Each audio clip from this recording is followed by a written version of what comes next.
સ્વાગત છે આપ સૌનું તમારા સિલેબસમાં introduction of electric generation system એમાં અલગ અલગ પ્રકારના જે જનરેશન સિસ્ટમ છે જેમાં થર્મલ પાવર પ્લાન્ટ છે, coal gas diesel and nuclear base plant છે, large micro hydro power plants, solar છે, બાયોમાસ છે, based power plants, wind power plants, economics of power generation and interconnected power system. ગુજરાતીમાં આપણે વાત કરીએ તો thermal power plants એટલે કે કોલસો, ગેસ, ડીઝલ અને પરમાણુ આધારિત મોટા અને સૂક્ષ્મ હાઇડ્રો પાવર પ્લાન્ટ્સ, સૌર અને બાયોમાસ આધારિત પાવર પ્લાન્ટ્સ, પવન ઉર્જા પ્લાન્ટ્સ, વીજળી ઉત્પાદનનું અર્થશાસ્ત્ર અને ઇન્ટરકનેક્ટેડ પાવર સિસ્ટમ. તો આજનું આ લેક્ચર આપણું સ્પેશિયલી ડિઝાઇન કર્યું છે introduction of electric generation system. એમાં સૌથી પહેલાં જે પ્લાન્ટ આપેલો છે થર્મલ પાવર પ્લાન્ટ, તો એની જ આજે આપણે આજના લેક્ચરમાં ચર્ચા કરવાના છે. ડિટેલમાં આપણે ડિસ્કશન કરીશું. ક્લિયર. નેક્સ્ટ લેક્ચરમાં આપણે આના MCQ પણ ડિસ્કસ કરીશું. અને આજથી લેક્ચર સિરીઝ સ્ટાર્ટ કરી છે આપણે. આ ફર્સ્ટ લેક્ચર છે, આપણું ફર્સ્ટ લેક્ચર હશે આ. અને સિલેબસ પ્રમાણે આપણે જઈશું. 200 જગ્યામાંથી તમારી એક સીટ જો તમારે લેવી હોય તો મહેનત કરવી પડશે. ટેકનિકલ અને નોન ટેક, ટેક અને નોન ટેક બંનેમાં તમારે મહેનત કરવી પડશે. ક્લિયર. બંને 100 માર્ક્સનું પેપર છે. ક્લિયર થાય છે કે નહીં? તો આપણે સ્ટાર્ટ કરીએ થર્મલ પાવર પ્લાન્ટ. હવે તમને ખ્યાલ હશે એનર્જી કન્ઝર્વેશન લો. એનર્જી કન્ઝર્વેશન લો શું કહે છે? ખાસ સમજો સ્ટુડન્ટ્સ. કન્ઝર્વેશન લો આ શું કહેવા માગે છે? તો એનર્જી કન્ઝર્વેશન લો એમ કહે છે કે એનર્જી ઉત્પન્ન કરી શકાતી નથી, તેનો નાશ પણ થઈ શકતો નથી, ઉત્પન્ન પણ કરી શકતા નથી અને નાશ પણ કરી શકતા નથી. એ શું કરે છે? તો એક સ્વરૂપમાંથી બીજા સ્વરૂપમાં રૂપાંતર કરે છે. તો આ યાદ રાખજો કે એનર્જી કન્ઝર્વેશન પ્રિન્સિપલ જે છે આમાં લાગુ પડે છે. ક્લિયર થાય છે કે નહીં? તો અલગ અલગ પાવર પ્લાન્ટ છે, તમને કદાચ ખ્યાલ હોય તો. થર્મલ પાવર પ્લાન્ટ છે, હાઇડ્રો છે, ન્યુક્લિયર પાવર પ્લાન્ટ છે, સોલાર, બાયોમાસ વગેરે વગેરે. વાત કરીએ છીએ આપણે થર્મલ પાવર પ્લાન્ટની, તો ખાસ સમજો તમે. થર્મલ પાવર પ્લાન્ટની આપણે ચર્ચા કરીશું. તો થર્મલ પાવર પ્લાન્ટમાં અહીં ખાસ સમજો, એમાં 4 પ્રકારની એનર્જી હશે. જો સૌથી પહેલાં જે એનર્જી હશે કઈ હશે? તો કેમિકલ એનર્જી હશે. કઈ હશે? કેમિકલ. ક્લિયર. કેમિકલ એનર્જી હશે. હવે કેમિકલ એનર્જીમાંથી શામાં રૂપાંતર થશે? તો હીટ એનર્જીમાં રૂપાંતર થશે. શામાં રૂપાંતર થશે? હીટ એનર્જીમાં રૂપાંતર થશે. એટલે કેમિકલ એનર્જી એટલે આપણે એને કહી શકીએ, એ આપણે એને શું કહીશું? કોલ કહીશું. કોલ એટલે કોલસો. શું કહીશું આપણે? કોલસો કહીશું. હીટ એનર્જી એટલે કે બોઇલર. હીટ એનર્જી એટલે બોઇલર થશે. ત્યાર પછી ત્રીજા નંબર જે છે એ ત્રીજો નંબર કોનો છે? તો મેકેનિકલ એનર્જી. ક્લિયર. જેને આપણે કહીશું ટર્બાઇન.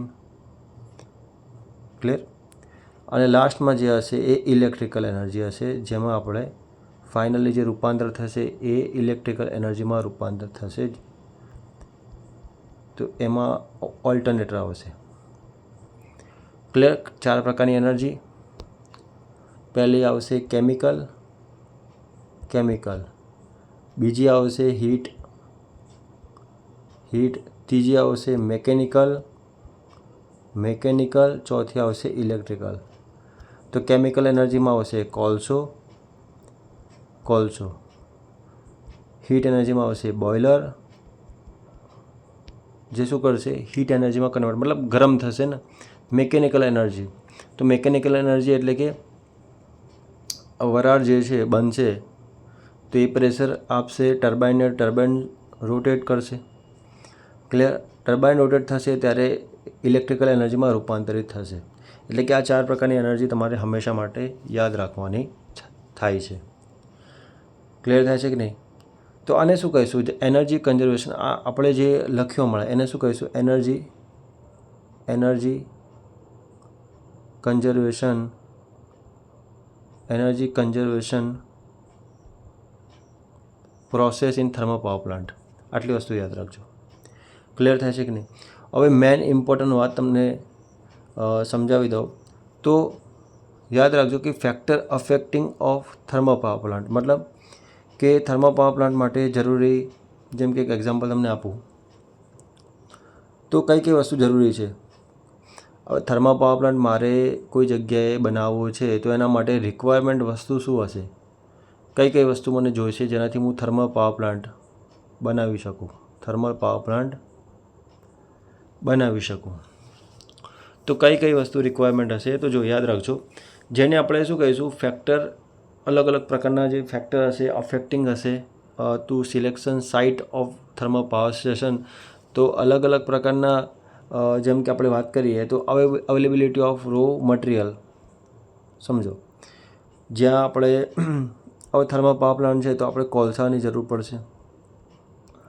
તો કોલસો ક્યાંથી આવશે? તો ભારત દેશના અમુક રાજ્યો જેમ કે ઝારખંડ છે, બિહાર છે, ત્યાંથી કોલસા આવશે. એને કાચો માલ કહીશું આપણે. એને શું કહીશું આપણે? કાચો. આ જે હશે એ કાચો માલ હશે, એ આપણે લાવવો પડશે. ક્લિયર? તો જ્યાં કોલસાની ખાણો હશે. ક્લિયર? પછી એવું જ નથી કે થર્મલ પાવર પ્લાન્ટ, તમે ગેસનો પણ ઉપયોગ કરી આ પ્લાન્ટ ચલાવી શકો છો. ક્લિયર? ગેસનો પણ ઉપયોગ કરી તમે ચલાવી શકો છો આ પ્લાન્ટને. તો જ્યાં તમને કોલસોનો જથ્થો હશે એની આજુબાજુ નિયરબાય લોકેશન તમે થર્મલ પાવર પ્લાન્ટ બનાવી શકો છો. ક્લિયર? અલગ અલગ પ્રકારના કોલસા છે જેમાં સૌથી સારો એફિશિયન્ટ કોલસો જે છે એ એન્થ્રેસાઇટ છે. એન્થ્રેસાઇટ કોલસો જે છે એ સૌથી વધારે એફિશિયન્ટ હશે. ક્લિયર? પછી આ લિગ્નાઇટ જે છે ને એ કચ્છમાંથી મળે છે. યાદ રાખજો, આ લિગ્નાઇટ જે છે એ કચ્છમાંથી મળી રહે છે આ કોલસો, લિગ્નાઇટ. ક્લિયર? પછી તમે જુઓ, પછી મેન અવેલેબિલિટી ઓફ વોટર. પાણી પણ ખૂબ જરૂરી છે. પાણી વગર આ પ્લાન્ટ ચાલી શકે એવું તેમ નથી. યાદ રાખજો. તો અવેલેબિલિટી ઓફ વોટર એટલે કે પાણીની ઉપલબ્ધિ હોવી જરૂરી છે. તો જ્યાં તમે થર્મલ પાવર પ્લાન્ટ બનાવો છો તો એની આજુબાજુ શું હોવી જોઈએ? નદી હોવી જોઈએ. ક્લિયર? જેમ કે ગાંધીનગર થર્મલ પાવર પ્લાન્ટ છે, તો ગાંધીનગર થર્મલ પાવર પ્લાન્ટ છે ત્યાં સાબરમતી નદી છે. તો ત્યાંથી ઇઝીલી આપણે સાબરમતી રિવરમાંથી આપણે ઇઝીલી પાણી લઈ શકીએ. ક્લિયર? પણ આ પાણી જે છે એ પાણી આપણે પ્યોર વોટર મતલબ પીવા લાયક તો નહીં, પણ એમાં જે અશુદ્ધિઓ હોય છે, પાણીમાં જે અશુદ્ધિઓ હોય છે એને દૂર કરવી પડે. તો એના માટે આપણે શું કરવું પડશે? તો વોટર ટ્રીટમેન્ટ પ્લાન્ટ પણ એક અગત્યનો ભાગ આમાં એનો રોલ હોય છે. યાદ રાખજો, વોટર ટ્રીટમેન્ટ પ્લાન્ટનો પણ. ક્લિયર થાય છે કે નહીં? હવે ત્યાર પછી તમે જુઓ, તમને કદાચ ખ્યાલ હોય તો આમની પણ જરૂર પડશે. કોણ? લેબર. આ લેબર જે છે એટલે કે મજૂર કહીશું આપણે, મજૂરની પણ જરૂર પડશે. ક્લિયર? હવે પાવર પ્લાન્ટ બાંધકામ દરમિયાન એમાં મજૂરો વ્યવસ્થિત હોય, ઝડપથી કામ કરી શકે અને એમનો જે ચાર્જ હોય એ નોમિનલ ચાર્જ હોવો જોઈએ, જેનાથી ઇકોનોમિકલી જે પ્લાન્ટનો જે ઇનિશિયલી ખર્ચો એ ખૂબ જ ઓછો, મતલબ ઓછો એટલે કે બધી રીતે આપણે વિચારવું જોઈએ. એટલે કે નોમિનલ ચાર્જ હોય એવા મજૂરો આપણે રાખવા જોઈએ. ત્યાર પછી તમે જો ટ્રાન્સપોર્ટેશન ફેસિલિટી. ક્લિયર? આ ટ્રાન્સપોર્ટેશન ફેસિલિટીમાં શું કે જેમ કે આપણે કોલસો લાવવો છે તો કોલસો આપણે રોડ મતલબ રેલવેમાંથી લાવી શકીએ આપણે વ્યવસ્થિત રીતે. ક્લિયર. અને પ્લાન્ટ આપણે એવી જગ્યાએ રાખવાનો કે જ્યાં રેલવે જતી હોય ત્યાં, ક્લિયર, મતલબ રોડ હોય વ્યવસ્થિત, જ્યાં ટ્રકની અવર જવર હોય, તો એવી જગ્યાએ પ્લાન્ટ રાખવો જ્યાં ઇઝીલી તમને બધી રીતે ફેસિલિટી મળી રહે. જેમ કે આપણે જેમ કે કાચો માલ છે, કાચો માલ એટલે કે કોલસો છે. આ કોલસો જે છે, આ કોલસો હવે એને લઈ જવાનો હે ને, મશીનરી બધી ઇન્સ્ટોલ કરવાની હોય, એને લઈ જવાનું હોય, ક્લિયર, મેન્ટેનન્સ માટે, અથવા એને ઇન્સ્ટોલ કરવો હોય, તો બધી રીતે આપણે ઇન શોર્ટ ટ્રાન્સપોર્ટેશન ફેસિલિટી જરૂરી છે એમ. ક્લિયર. પછી જો યાદ રાખજો, એક આવશે લાસ્ટ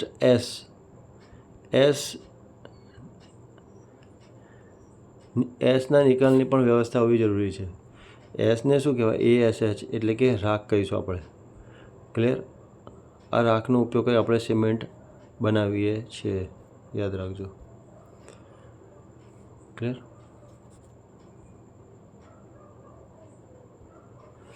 તો આપણે આટલી વસ્તુ જરૂરી છે. મતલબ સાઇટ સિલેક્શન આપણે જે વાત કરી એ સાઇટ સિલેક્શનની વાત કરી.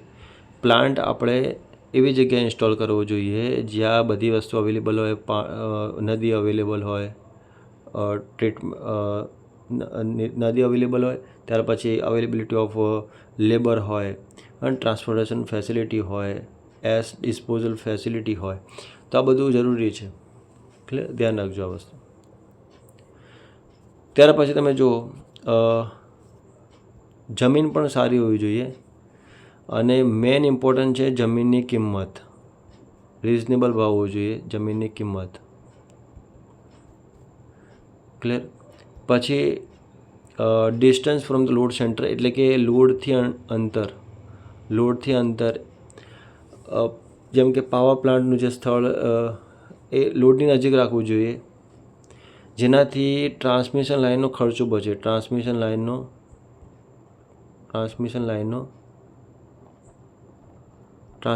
ખર્ચો બચી શકે. ક્લિયર.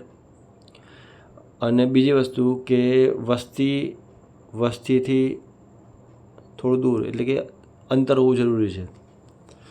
કારણ કે પોલ્યુશનનું થોડું પ્રોબ્લેમ હોઈ શકે, અથવા ગમે તે કોઈ બનાવ બની શકે છે. તો વસ્તીથી અંતર ખૂબ જ વધારે હોવું જોઈએ પ્લાન્ટનું. ક્લિયર. આટલી વસ્તુ તમે ખાસ ધ્યાન રાખજો. ચલો આપણે વાત કરીએ. અહીંયા તમે જોઈ શકો છો એક ડાયાગ્રામ છે, આ લેઆઉટ છે. તેમાં આપણે જો સાયકલની વાત કરીએ તો આટલી સાયકલ છે. એમાં 5 પ્રકારની સાયકલ છે. ફ્યુલ અને એસ રાખ સાયકલ, પછી એર હવા flue gas cycle, feed water steam cycle, cooling water cycle, electric circuit છેલ્લે લાસ્ટમાં હશે. ચલો આ સમજીએ આપણે આ શું કહેવા માગે છે. જો અહીંયા તમે જુઓ, આ જે પ્રોસેસ થાય છે અહીંયાથી આ પ્રોસેસ હશે બોઇલર છે. ક્લિયર. પછી તમે જો અહીંયા હીટર તમે જોઈ શકો છો, ઇકોનોમાઇઝર તમે જોઈ શકો છો, એર પ્રીહીટર તમે જોઈ શકો છો. અત્યારે જસ્ટ ખાલી તમે યાદ રાખજો, હું તમને ડિટેલમાં સમજાવું છું. Feed water preheater, force draft fan, chimney, turbine. 3 પ્રકારના ટર્બાઇન હશે: high pressure, low pressure, medium pressure. પછી અહીંયા જો આ ટર્બાઇનમાંથી જે સ્ટીમ આવશે એનું પ્રેશર ખૂબ જ ઓછું હશે, અને કન્ડેન્સર શું કરશે? એને ઠંડુ કરવાનું કામ કરશે. ક્લિયર. આ રિવર છે. કુલિંગ ટાવર તમે જોઈ શકો છો અહીંયા. વોટર ટ્રીટમેન્ટ પ્લાન્ટ આપણે હમણાં વાત કરી. તો આ બધી જ ચર્ચા આપણે ડિટેલમાં કરીશું. ચાલો ખાસ સમજવાનો ટ્રાય કરજો.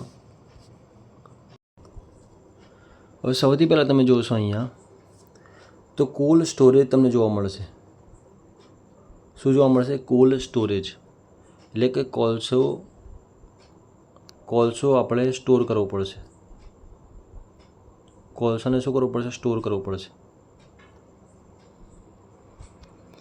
તો કોલસાને કેટલો કોલસો અંદાજે તમે જોજો, ખાસ ધ્યાન આપજો કે 5000થી લઈને 5000થી 6000 આટલો ટન કોલસો જો આપણે યુઝ કરીશું તો યાદ રાખજો 400 મેગાવોટની કેપેસિટી માટે આટલો કોલસો પર ડે તમારે રિક્વાયર હશે, મતલબ આટલો યુઝ કરવો જ પડશે. પરીક્ષામાં પૂછાય કે 400 મેગાવોટ એનર્જી, આટલી એનર્જી ઇલેક્ટ્રિકલ એનર્જી જો તમારે ઇન્ડ્યુસ કરવી હોય તો એના માટે આપણે 5000થી 6000 સુધી આટલા ટન કોલસો તમારે બર્ન કરવું પડશે. ક્લિયર? યાદ રાખજો. તો કોલ્ડ સ્ટોરેજ કોલસો આવશે ક્યાંથી આવશે? તો રેલવેના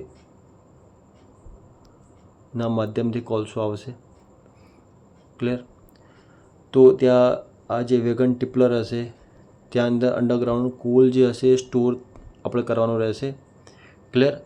ત્યાર પછી કોલનું ક્રશર મતલબ પાવડરના ફોર્મમાં આપણે રૂપાંતર કરવાનું રહેશે અને એ ડાયરેક્ટ બોઇલરમાં જશે. ક્લિયર? યાદ રાખજો, એ ડાયરેક્ટ ક્યાં જશે? બોઇલરમાં જશે. તો કોલસો મેન અહીંયા બળતણ તરીકેનો ઉપયોગ થાય છે. કોલસો જે છે એનો ઉપયોગ મેનલી એ બળતણ હશે. ક્લિયર? તો એ રાસાયણિક ઉર્જાનું ઉષ્મા ઉર્જામાં રૂપાંતર કરે છે. શામાં રૂપાંતર કરે છે? રાસાયણિક ઉર્જાનું ઉષ્મા ઉર્જામાં રૂપાંતરિત કરે છે. ક્લિયર? આટલી વસ્તુ તમે ખાસ યાદ રાખજો. આ કોલને સ્ટોરેજ કરશું પછી કોલને હેન્ડલિંગ પ્લાન્ટમાં આપણે મોકલીશું. ક્લિયર? ક્યાં મોકલીશું? તો હેન્ડલિંગ પ્લાન્ટ. ક્લિયર? આટલી વસ્તુ તમને ક્લિયર થાય છે કે નહીં? ત્યાર પછી આ પાવડરના ફોર્મમાં બનશે અને કન્વેયર બેલ્ટ થ્રુ જશે અંદર અને બોઇલરમાં જશે. બોઇલરમાં પાવડર ફોર્મમાં હશે. કોલસો પાવડરના ફોર્મમાં હશે. કયા ફોર્મમાં હશે? પાવડરના ફોર્મમાં હશે. યાદ રાખજો. હવે અહીંયા તમે જોશો ખાસ તો કોલસાનું દહન થશે. કોલસો સળગશે તો એમાંથી ફ્લુ ગેસીસ નીકળશે. એમાંથી એનું ટેમ્પરેચર ઘણું હાઈ હશે. ક્લિયર? તો આ ફ્લુ ગેસીસ જે છે અહીંયા સુપર હીટરમાં જશે. ક્લિયર? અને ઇકોનોમાઇઝરમાં પણ આપશે, એર પ્રિહીટરમાં પણ જશે. પણ તમે સમજો ખાસ અહીંયા કે ડ્રાય જે સ્ટીમ હશે એનું વધારે ટેમ્પરેચર હાઈ કરવા માટે આ ફ્લુ ગેસીસનો ઉપયોગ અહીંયા સુપર હીટરમાં જશે અને સુપર હીટરમાંથી જે વરાળ નીકળશે એનું ટેમ્પરેચર ખૂબ જ હાઈ હશે અને એનો ઉપયોગ કરીને આપણે ટર્બાઇનને રોટેટ કરાવીશું. આ વસ્તુ તમને ક્લિયર થઈ કે નહીં? વસ્તુ તમારે ક્લિયર થવી જોઈએ કે આપણે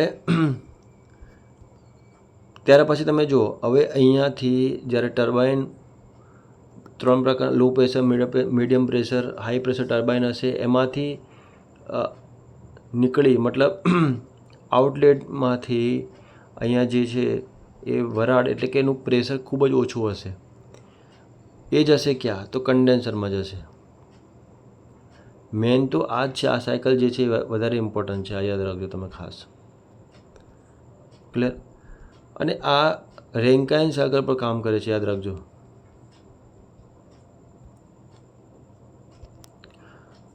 ક્લિયર? આટલી વસ્તુ ક્લિયર થવી જોઈએ. હવે એ લો પ્રેશર જે સ્ટીમ હશે અહીંયા આવશે અને અહીંયા એને ઠંડી કરવામાં આવશે. હવે અહીંયા પંપનો ઉપયોગ આપણે કર્યો છે, તમે જોઈ શકો છો. તો આ પંપ સેન્ટ્રીફ્યુગલ પંપ હોય છે. યાદ રાખજો, સેન્ટ્રીફ્યુગલ પંપનો ઉપયોગ કરવામાં આવે છે, સેન્ટ્રીફ્યુગલ પંપનો આપણે ઉપયોગ કરીશું. ક્લિયર. ત્યાર પછી અહીંયાથી ફરીથી આપણે એને ઇકોનોમાઇઝરમાંથી લઈ અને આ સાયકલ કન્ટિન્યુ આપણે રાખીશું. ક્લિયર થાય છે કે નહીં? અને અહીંયા તમે જોઈ શકો છો નદીનો પણ આપણે ઉપયોગ કરીશું, પણ અહીંયા વોટર ટ્રીટમેન્ટ પ્લાન્ટમાંથી આપણે વોટરને પ્યોર કરીશું. ક્લિયર.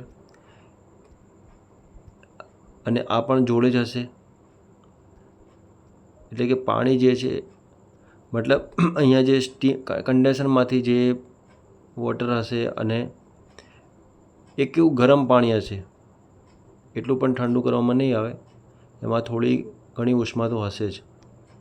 એ ફીડ વોટર હીટરમાં લઈ જઈશું આપણે અને ઇકોનોમાઇઝરમાંથી જઈને ફરીથી એ બોઇલરમાં જશે. ક્લિયર. પછી તમે જો અહીંયા એર પ્રીહીટર છે અહીંયા, તો એ ફોર્સ ડ્રાફ્ટ ફેનનો ઉપયોગ કરીને આપણે એર પ્રીહીટરમાંથી હોટ એર અહીંયા આપીશું. ક્લિયર. તો આ બધું શા માટે આપણે કરીએ છીએ? તો ટેમ્પરેચર મેન્ટેન રાખવા માટે. ટેમ્પરેચર આપણે મેન્ટેન રાખવાનું છે અહીંયા. ક્લિયર. અને અહીંયા તમે જોઈ શકો છો આ જે છે એ ઇલેક્ટ્રિકલનો ભાગ છે. ઓલ્ટરનેટર હશે, એક્સાઇટર હશે, ટ્રાન્સફોર્મર. ત્યાર પછી તમે જોઈ શકો છો સ્ટેપ અપ ટ્રાન્સફોર્મર હશે અહીંયા. ક્લિયર. તો આ એક સાયકલ આપેલી છે, તમે યાદ રાખજો આ ખાસ.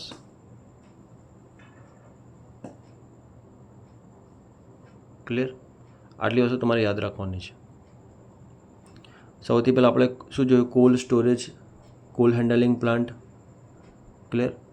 ત્યાર પછી બોઇલર, 3 અહીંયા તમે જો હીટર હશે, low pressure heater, medium pressure, high pressure heater, economiser, air preheater હશે, ફીડ વોટર પ્રીહીટર હશે.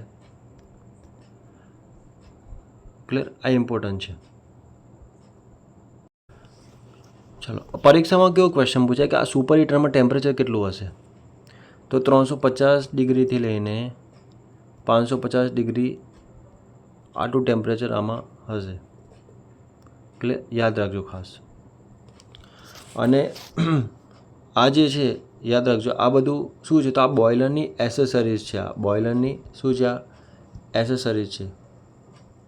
યાદ રાખજો ખાસ. અને ઇકોનોમાઇઝર જે છે યાદ રાખજો, એનો ઉપયોગ શું છે? તો it is use to heat feed water. Heat feed water. યાદ રાખજો. અને આ ઇકોનોમાઇઝર યાદ રાખજો, આ ઇકોનોમાઇઝર જે છે એ એફિશિયન્સી પાવર પ્લાન્ટની જે છે ઇન્ક્રીઝ કરશે. એફિશિયન્સી ઇન્ક્રીઝ કરવામાં આનો પણ રોલ છે. ક્લિયર થાય છે કે નહીં? તો કેટલી કરશે? તો 10 થી 12% જેટલી એફિશિયન્સી ઇમ્પ્રૂવ કરશે આ. ક્લિયર. અને બોઇલરની એફિશિયન્સી પણ 4 થી 10% જેટલી આ ઇમ્પ્રૂવ કરશે. ક્લિયર થાય છે કે નહીં?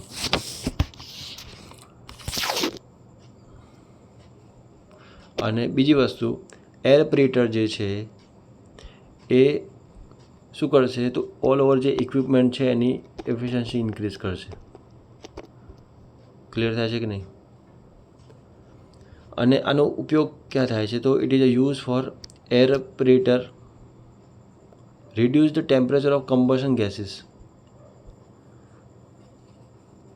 જે બોઇલરમાં જતી હશે, clear, going out the boiler, ત્યાં શું કરશે? આ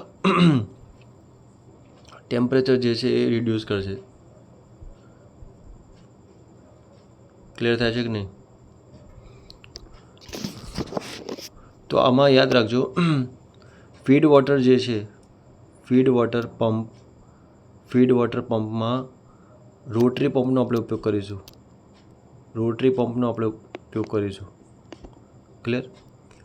તો રેસિપ્રોકેટિંગ પંપ પણ આમાં એનો ઉપયોગ પણ થતો હોય છે. યાદ રાખજો તમે. ક્લિયર. તો આ બધી ઇમ્પોર્ટન્ટ છે. અને બીજી વસ્તુ, આ જે કન્ડેન્સર હોય છે, ક્યાં ગયું? આ રહ્યું. આ કન્ડેન્સર જે છે એના 2 પ્રકાર છે. એક હશે જેટ કન્ડેન્સર અને બીજું હશે સરફેસ કન્ડેન્સર. બીજું કયું હશે? Surface condenser. ક્લિયર? એટલી વસ્તુ તમે યાદ રાખજો. બાકીની જે બાબત જે છે આપણે નેક્સ્ટ લેક્ચરમાં આપણે ડિસ્કસ કરીશું. ઓકે, જય હિન્દ.